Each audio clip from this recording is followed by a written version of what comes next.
Have you ever felt trapped in a subway car during rush hour? Hot, cramped, stifling? Now imagine that scene, but stretched out for an entire day, an entire night, with no way out. On just 6.5 acres of land, less than 4 football fields, there once existed a city like no other on this planet. A concrete hive stacked upon itself, where more than 50,000 people lived in the dark. Amid narrow corridors, tangled wires, and apartments so tightly packed there was no space left for light to creep through. No police, no permits, no blueprint. All of it built by hand, by the very people who lived there, creating their own city, completely beyond the control of any government. And the strangest part? None of them were supposed to be there. So, what was this place? Who lived there? Why did no government intervene? And what made Kowloon Walled City a symbol of chaos, organized in the most astonishing way? This is not a fiction, not a science fiction model. This was a real city once located in the heart of Hong Kong, dubbed the most densely populated residential area ever recorded in human history. And what you're about to witness will completely change the way you view urban order, power, and the concept of a society that needs laws. If you're fascinated by exploring the places the world has forgotten, the gray areas on the map and in history, hit like, subscribe, and ring the bell so we can dive deeper into the mysteries never told before. In 1987, an official survey recorded approximately 33,000 people living here. But according to multiple sources, the actual number might have reached 50,000, on land equivalent to just 4 NFL football fields. To put that in perspective, New York City, the most densely populated city in the United States, has around 27,000 people per square mile. Kowloon Walled City, over 3 million people per square mile. A number beyond the imagination of any modern metropolis. But what truly made this place a blind spot on the map wasn't the numbers. It was the question. Who was responsible for this place? Not China, and not quite Britain either. The walled city sat in a region controlled by the British, but it wasn't actually part of the land they had sovereignty over. Under a special clause in the 1898 treaty, China retained the nominal rights to this land, though they didn't control it. And so for decades, it belonged to no government. A legal loophole that made this place a city without laws. And it was this ambiguity that allowed one of the most bizarre urban ecosystems in modern history to thrive.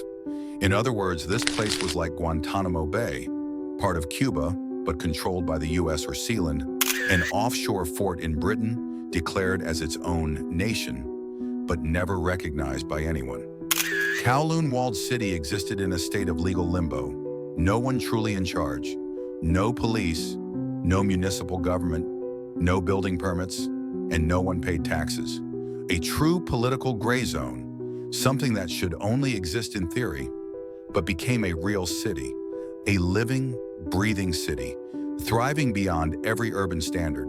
I always thought legal loopholes only affected paperwork, lawyers, and courts, but here, just a few lines in a century-old treaty determined the fate of tens of thousands of people.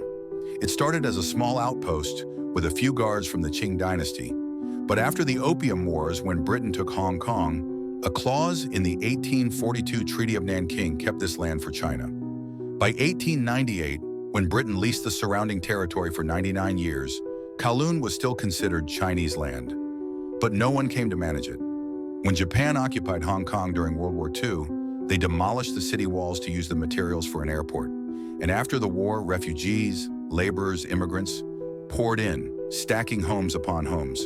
No government, no planning, and no one to stop them. So why not build a city their own way? In Kowloon, there were no architects, no maps, just residents using concrete, bricks, and their survival instincts to create homes. The only unwritten rule: no building higher than 14 stories, because planes from Kai Tak Airport flew right over their rooftops every day. The buildings grew tight, blocking out any light. Apartments expanded in every direction, balconies welded with iron cages, wires running illegally through narrow alleys. No empty spaces, every crack was filled. From the outside, you might think this place was pure chaos, but for the people inside, It was survival. It was how they adapted to a world that had forgotten them. But a city can't exist on housing alone. It needs an economy, labor, and transactions. The question is, how could a city without laws, permits, or a tax system feed thousands of people every day? The answer, by operating in the shadows. According to Time magazine in 1990, there were over 1,200 businesses operating in Kowloon-walled city. None were regulated, none were licensed. You'd find things here that the rest of Hong Kong banned, like illegal dentists, metal workshops, forbidden kitchens, even dog slaughterhouses. But all of them had customers. Many had no other choice. Licenses were denied, degrees weren't recognized, or simply, they didn't have the money to rent a legal storefront outside. Kowloon gave them a chance, even if it was a chance in the dark. Some food was prepared in this maze by day, then served in high-end restaurants in central Hong Kong by night. This wasn't just a spontaneous city, it was a complete ecosystem, born from adversity. And where there's an economy, there are rules. But the rules here didn't come from the courts. This city didn't just operate on unwritten rules. It was protected by unnamed forces. If there were no police, no courts, who kept order? Here the answer was the triads, one of the most notorious criminal organizations in Asia, with a network deeply embedded in both Hong Kong and mainland China. They didn't just control activities like prostitution, opium, heroin. They also mediated disputes between shopkeepers, charged protection fees, and protected the shadow economy the government couldn't touch. The Hong Kong government could only carry out brief raids, go in and out, because any deeper intervention would be stepping on China's toes. A zone that belonged to no one, but still had its own rules, written in fear, in money, and sometimes in blood.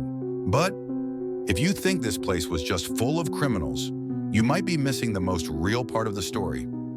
Beneath the dark surface were thousands of people, immigrants, workers, the elderly, children, and families with nowhere else to go. They came with nothing and built a new life. They opened small shops, sent their children to schools run by charitable organizations. They organized community activities in the old Yamen, once the heart of the old fort, now the center of connection for residents. They even, despite the lack of an official map, still received their mail, delivered to the right address, the right floor. It could be said, in this place that seemed lawless, there were operational principles no government had created, not perfect, but real. Then one day, it all had to end. In 1984, Britain and China signed the Hong Kong Handover Agreement, and buried in the fine print was a fate erased. Kowloon walled city would be demolished. Despite thousands of residents protesting, fearing, fighting, bulldozers moved in by 1993. Leveling block by block, floor by floor, every story left untold. A city gone, leaving behind nothing but memories, a few ruins, and a miniature model nestled within a lush green park. But could a place that was never recognized legally, that didn't even exist on the map, still hold within it an entire culture? Does it deserve to be called a city? Kowloon walled city? What does it mean to you? A colossal slum? A nightmare of urban decay? Or perhaps a living testament to the will to adapt, survive, and build community? Even in the darkest of circumstances, it's gone now, but its lessons still echo. What do you think? Share your thoughts below. Don't forget to like, subscribe, and ring the notification bell, because in our next video, we'll continue to explore more stories shrouded in mystery like this. Thank you for watching, and I'll see you next time.